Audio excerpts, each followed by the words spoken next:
انت عارف ان في عدو مسيطر عليك؟ العدو ده هو السبب اللي بيخليك ما بتوصلش لأي حاجة في حياتك، والكارثة بقى انك بتسمع كلامه كل يوم ومن غير ما تحس. العدو ده مش حد بيحبطك ولا الظروف ولا قلة الفرص، العدو ده هو مزاجك.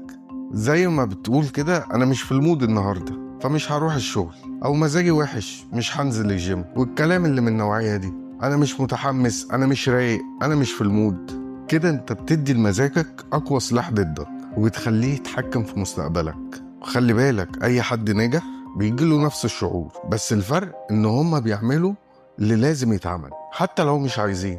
النجاح ما يعرفش حاجة اسمها انا مش في المود، بس يعرف الانضباط. اللاعب محمد صلاح مثلا قالها ببساطة: لو كل مرة مشيت ورا احساسك مش هتعمل حاجة في حياتك. تخيل كده لو هو كل مرة ما كانش في المود ووقف التمرينة، كان هيوصل للمكانة اللي هو فيها دلوقتي؟ أكيد لأ.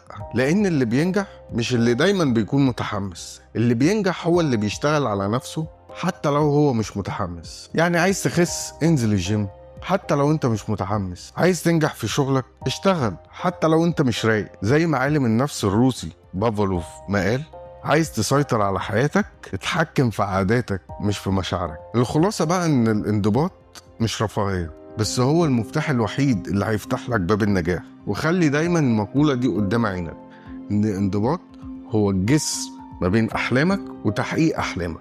ودايما خليك واعي وخليك سابق بخطوة.